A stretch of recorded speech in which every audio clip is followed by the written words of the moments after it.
สบายดีพี่น้องมาเด้อมาเข้าครัวนำกันมื้อนี้ก็ได้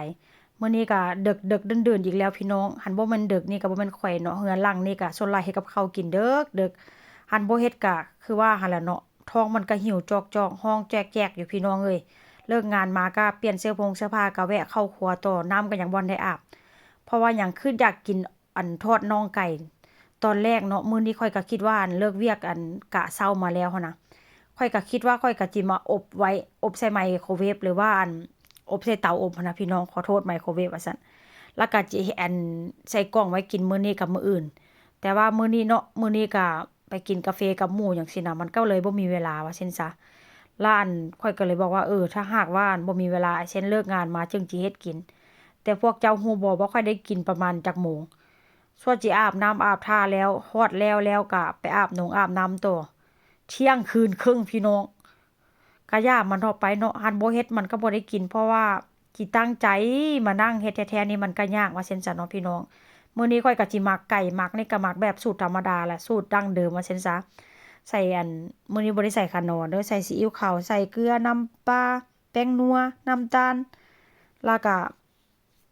สิใส่นมนำเนาะมื้อนี้ก็บ่ได้ใส่ไข่ว่าซั่นซะมื้อนี้แบบว่าเฮ็ดเร่งด่วนเด้ หมักแล้วก็เอาลงมาทอดเลยพี่น้องจักเข้าเนื้อบ่เข้าเนื้อมันก็สิแซ่บอยู่หั่นล่ะเนาะเพราะว่าเฮาหมักไก่เฮาหั่นแบบนี้หั่นน่ะน้ำแบบพวกน้ำซอสมันก็สิเข้าไปได้แล้วล่ะว่าซั่นซะแล้วก็เวลาทอดนี่ก็ทอดไฟแรงอ้าวแรงโพดพี่น้องฟ้าวแล้วก็ลืมกลับได้เพราะว่าสิตำแจ่วเห็ดนำเนาะย่างไปย่างมาลืมมากลับไก่พี่น้องแต่ว่ามันก็บ่ได้ไหม้แบบว่าถึงขั้นไหม้หลายดอกว่าซั่นซะเนาะขึ้นไปขึ้นมาแล้วก็ขาดข้าวเหนียวพี่น้องเอ้ย ไปซื้อข้าวเหนียวก็บ่ได้อันไหม้นี่บ่ไหม้หยังไดไหม้นมพี่น้องเพราะว่าข้อยเอานมใส่นำเนาะไฟนี่ก็ถือว่าร้อนแรงอยู่แต่ว่าความมันหิวข้าวอะนะพี่น้องผัวก็เลิกงานมาผัวก็มาท่ากินข้าวนำผัวบอกว่าคือบ่ทอดไข่ผัวก็อันดับแรกผัวบอกเจ้าคือบ่ทอดไข่ให้ข้อยกินคำง่ายๆที่ออกจากปากผัวข้อยก็เลยบอกว่าถ้าหากว่าเจ้าบ่กินทอดไก่ข้อยก็จะทอดไข่ให้เจ้ากินเจ้าสิกินบ่ผัวบ่ปากพี่น้อง แล้วมื้อนี้ก็บ่ได้มีกระดาษห่องเด้อเพราะว่าหยังกระดาษหมดกระดาษก็ได้พี่น้องเอ้ยบ่ฮู้ว่าผัวสิซื้อบ่นี่นะเพราะว่ามื้อนี้ผัวก็ตื่นเช้ามาผัวก็ไปซื้อของสิได้โทรหาผัวแล้วว่าให้ซื้อกระดาษมานำแด่ก็ค่อนข้างจะมีน้ำ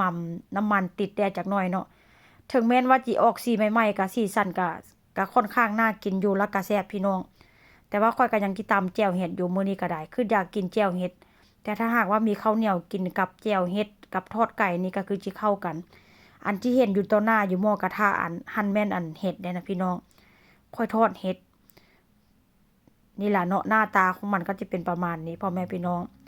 มันก็บ่ได้ดูแย่ก็บ่ได้ดูแบบว่าน่าเกลียดเด้อกะสีสันน่ากินแซ่บว่าซั่นซะ